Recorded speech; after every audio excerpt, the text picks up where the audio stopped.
গণনায় বাধা নেই কেন্দ্রীয় সরকারি কর্মীদের, সুপ্রিম কোর্টের সিদ্ধান্ত, হাইকোর্টের পর এর মুখ ফুটো শাসকের। এগুলো অকারণে সব করছি, আর কি বলবো। দেখুন, গণনা কেন্দ্রে যেই থাক, আমরা তো অনেক ভোট করেছি। কাউন্টিং যারা এজেন্ট, তাদের তৎপরতা থাকলে কেউ কিছু করতে পারবে বলে আমি মনে করি না। আর যদি তা হয় তাহলে ভোট ব্যবস্থাটাই বেকার হয়ে যায়। মূল বিষয়টা হচ্ছে কাউন্টিং এজেন্ট হিসেবে যারা থাকবে তাদের তৎপরতা। আমরা ঠগি এই কারণে, আমরা হারি এই কারণে, কারণ আমাদের দলের পক্ষ থেকে যাদেরকে আমরা কাউন্টিং এজেন্ট করেছি, এক ভোটের সময় যখন ইলেকশন হয় তখন তাদেরকে বসতে দেওয়া হয় না তৃণমূলের সন্ত্রাসে।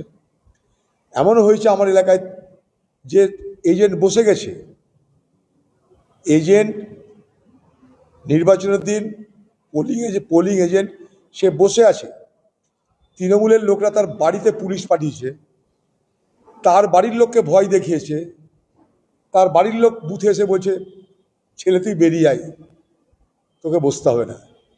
তৃণমূলের কাছে তৃণমূলের থেকে বেশি লুটপাট জানে কি আমার জানা নেই।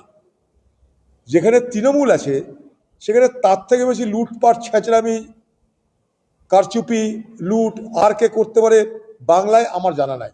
হ্যাঁ, ভারতবর্ষের অন্যান্য রাজ্যে যেখানে বিজেপি আছে সেখানে তো হচ্ছে, কিন্তু পশ্চিমবঙ্গে নির্বাচনের লুটপাট আজকের জমানায় যেখানে তৃণমূল আছে তার উপর দিয়ে কেউ যেতে পারবে বলে আমি অন্তত বিশ্বাস করি না। ভারতবর্ষের নির্বাচন কমিশন, তার বিরুদ্ধে আমাদের অভিযোগ ভোট চোর, গদ্দি চোর, সেটা তো অন্য বিষয়।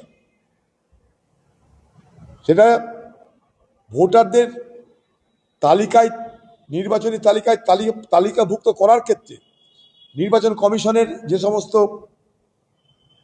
শর্ত, সেই শর্তের বিরোধিতা করেছি আমরা।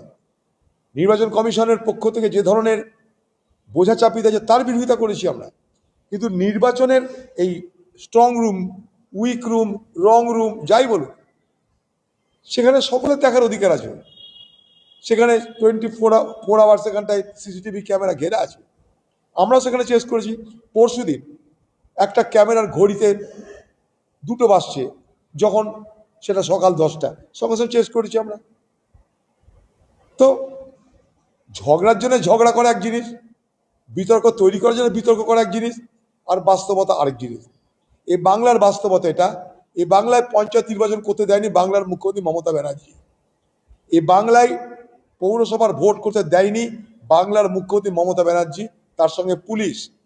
তৃণমূল আর পুলিশের যৌথ সন্ত্রাসে এই বাংলায় রাজ্য সরকারের অধীনে যে ভোট হয়, রাজ্যের নির্বাচন কমিশনের অধীনে যে ভোট হয়, সে পৌরসভা হতে পারে, পঞ্চায়েত হতে পারে, কোঅপারেটিভ হতে পারে, কোথাও ভোট দিতে দেওয়া হয় না। ইভেন সেলফ হেল্প গ্রুপের ভোটকেও, সেলফ হেল্প গ্রুপেও যে ভোট হয়, ICDS এর যে ভোট হয়, সেখানেও একই ধরনের রংবাজি, একই ধরনের সন্ত্রাস। শুধুমাত্র বিধানসভার লোকসভায় মানুষ ভোট দেওয়ার সুযোগ পায়, এটা সত্য। এই সত্যটাকে আমাকে মানতে হবে।